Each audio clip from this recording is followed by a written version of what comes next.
Assalamu alaikum, dear viewers and learners. ITFR English জোনের পক্ষ থেকে সবাইকে আন্তরিক স্বাগতম জানিয়ে এখানেই শুরু করছি। আজ আমরা একটা গল্প দেখব। তো এই গল্পটা স্টোরি রাইটিংটা এসএসসি, ইন্টার এবং দাখিল এবং আলিম উভয়ের জন্যই প্রযোজ্য। তো গল্পটা আজ আমরা তাহলে দেখি। গল্পটা হলো honesty is the best policy, অর্থাৎ হচ্ছে সততাই সর্বোৎকৃষ্ট পন্থা বা সততা সবচেয়ে ভালো পথ। There lived a poor farmer in a village. একটা গ্রামে একটা গরিব কৃষক বাস করত। One day he found a parts of gold in a field. একদিন সে একটা মাঠে একটা সোনার ব্যাগ, মানে থলে, সোনা ভর্তি থলে আর কি একটা, সেটা পেল। পার্টস মানে ছোট ব্যাগকে আমরা পার্টস বলে থাকি। হি বিকেম ভেরি হ্যাপি, সে খুবই খুশি হলো। And thought to be rich by selling it, এবং এটা বিক্রি করে সে ধনী হবে এমনটাই ভাবল।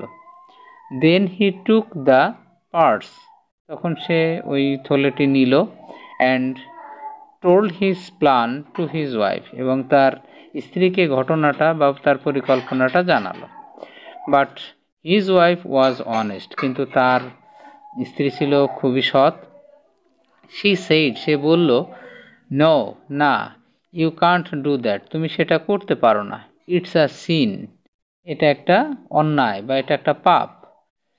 You must find the owner, তোমাকে অবশ্যই মালিক খুঁজে বের করতে হবে। And return the parts of gold, এবং এই সোনার ব্যাগটি তাকে ফেরত দিতে হবে।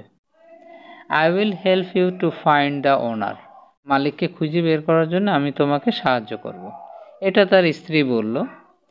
দেন the farmer wanted to sell only a few pieces of gold, তখন কৃষকটি ভাবলো যে ঠিক আছে, ব্যাগটা তাকে ফেরত দেবে, কিন্তু এর থেকে সামান্য অল্প একটু নিয়ে যদি আমি বিক্রি করি এবং এটা বিক্রি করে যদি আমার অবস্থা একটু সচ্ছল হয়, সেটা করা যায় কিনা। সে এমন একটা কথা তার স্ত্রীকে জানালো। And to return the rest of the owner, এবং দু একটা খণ্ড বেচার পরে, যা বিক্রি করার পরে যে বাকি যে সোনাটা থাকবে সেটা সে মালিককে ফেরত দিতে চাইল।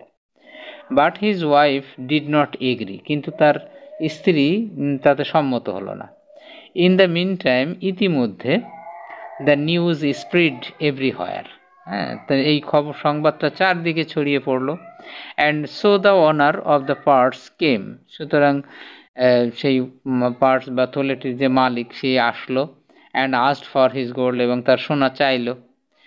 The old farmer cursed his bad luck, মানে তার বৃদ্ধ কৃষকটি ভাবলো যে এই সোনার থলেটা যদি আমি বিক্রি করতে পারতাম কিংবা নিজের করে নিতাম, তাহলে তো আমি অনেক টাকার মালিক হয়ে যেতাম।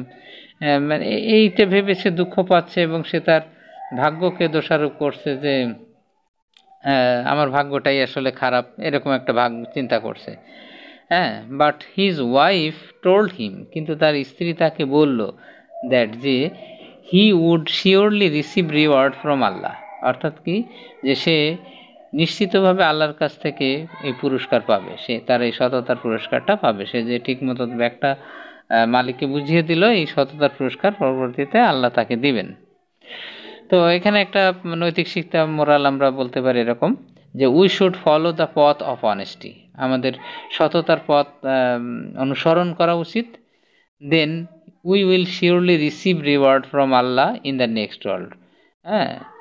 পরবর্তী, ইন দ্য নেক্সট ওয়ার্ল্ড মানে পরবর্তী পৃথিবী। পরবর্তী পৃথিবী বলতে আসলে আমরা মরণের পরে যে আখিরাতটা পাবো সেটির কথা বোঝানো হয়েছে।